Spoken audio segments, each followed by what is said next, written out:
నమస్కారం. మీ విజయ్ కుమార్ గారు. సొంత చిత్రాలు తీసి నష్టపోని నటుల్లో మహానటుడు నందమూరి తారక రామారావు. ఆయన తీసి ఫెయిల్యూర్ టాక్ వచ్చినటువంటి పౌరాణిక చిత్రాలకి లేదా చారిత్రక చిత్రాలకి కూడా పెట్టుబడులు వచ్చాయి, డబ్బు వచ్చాయి. కారణం ఏంటంటే ఆయన ఒక వ్యూహాత్మకంగా చిత్రాలు నిర్మించేవాడు. ఆయన చిత్రాల్లో సాధారణంగా ఆయనే కాదు, ఆయనతో నమ్మకంగా ఉన్నవాళ్ళు కూడా బహుముఖ పాత్రలు వేసేవాడు. అట్లాగే ఒక చిత్రంలో ఒక కథానాయకుని ఆయన అనుకుంటే ఆవిడ వెంటనే 4-5 చిత్రాల్లో ఆయనతో పాటు నటించేవాళ్ళు. ఆ విధంగా ఆయన ఒప్పందాలు చేసుకునేవాళ్ళు. అందుకని ఆయన దాన వీర సూరకర్ణ చిత్రం తరువాత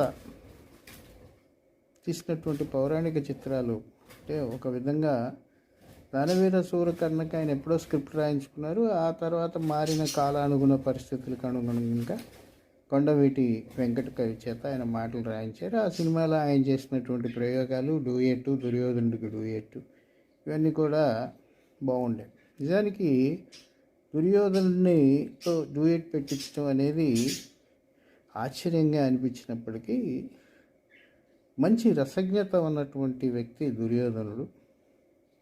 దుర్యోధనుడు అసూయతోటి లేదా దాయాదులకి ఎందుకు రాజ్యం అప్పగించాలనే దాంతో వ్యవహరించాడు, కానీ ధర్మవర్తనుడు అనేటువంటి పేరు కలిగాడు. అందుకే అతన్ని సుయోధనుడు అనేవాడు. సరే, అది వేరే విషయం. అలా చిత్రాల్లో మార్పులు తీసుకొస్తూ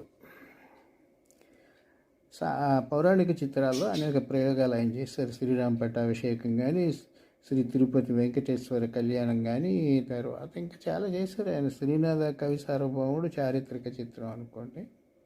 అట్లాగే ఆయన చరిస్మా తగ్గిందనుకున్న రోజుల్లో తీసినటువంటి వేములవాడ వేమ కవి కానీ, తర్వాత చారిత్రక చిత్రం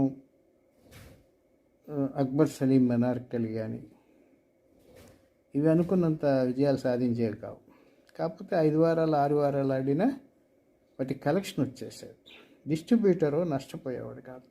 అందుకనే రామారావు గారు డైలాగ్ చెప్పిన, హావభావాలు వ్యక్తం చేసిన నష్టం ఉండేది కాదని ఆయనతోటే సినిమాలు తీయటానికి ఎక్కువ ఆసక్తి చూపించేవాళ్ళు. ఒక ప్లానింగ్గా చిత్రాలు ఆయన నిర్మించారు.